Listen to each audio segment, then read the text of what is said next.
Before we started recording, we talked a bit about Ruben. Yeah. Your voice changed when I mentioned Ruben. Yeah. Yeah. And you're wearing a shirt that a t-shirt that he designed? Yes. Created? Yeah. Inspired by these artists called Jean-Claude and Christo. It's dope. Husband and wife who wrapped a bunch of iconic landmarks and buildings in fabric. So cool. It's quite cool. It's very me. So when I'm not wearing all black to try and be stoic and ominous in this podcast, how has it been going through trying to figure out romantic love? That was a very difficult thing for me, as I talked about earlier. But how has it been for you? What's that journey been like? I think that I definitely resonated when you spoke about rejecting a lot of relationships, friendships or whatever, because it's cringe or not real or whatever. I feel like I definitely spent a lot of time doing that and I never really confronted the part of myself that I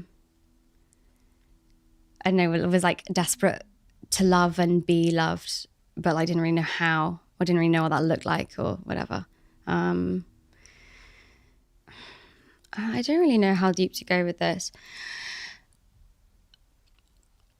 I never had relationships where I was mistreated. But that was mostly because my trauma response was whenever there was any hint of I don't know, conflict, I was I'm out. No, I don't. I've seen this one before and I'm not going to be hoodwinked by this. But the truth is they were just nice people and I just ran away, and cut off whatever emotions were there and just I'm really sorry. It's not really going to work type thing. And then, confronted with someone like Ruben who... confronted. He's stop. I think that I met someone who, whenever I would start doing that and start going he saw it within me and was you see what you're doing, you're trying to sabotage yourself again, and you can do that, I'm not going to stop you. Yeah. It was the first time that someone was patient enough, even though you're really trying to push them away, to be that's fine. I'm not trying to tell you not to, but just observe what is happening right now. And you can sleep on it, fine. You can sleep on it for a month if you want to, fine, whatever. And it was the first time that, I realized this pattern that I hadn't been able to catch before.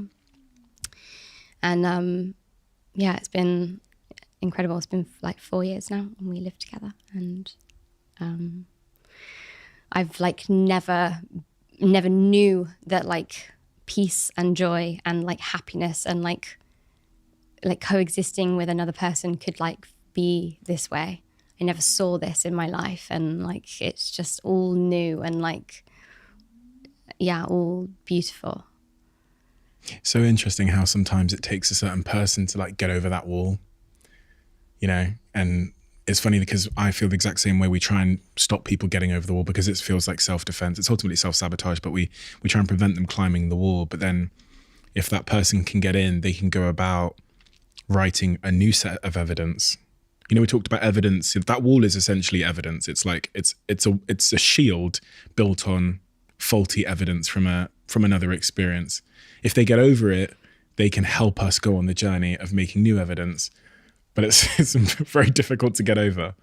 And then eventually something they do can just get inside that last line of defense. And it's good when they do, right? Because you can learn how wrong you were about so many things you believed. And then you go wow, every single thing that I've defined myself as, it can all be different. And like, that's like real freedom, I think. Like, yeah, just one of those little pieces where, yeah, everything you thought you knew about the world just like changes. You can then be like, what else am I wrong about? Or like, what else, not like even right or wrong, it's like, what other ways can I like experience this? Like, how else can, like what new sort of like possibilities are there for like who I am and what I'm going to do?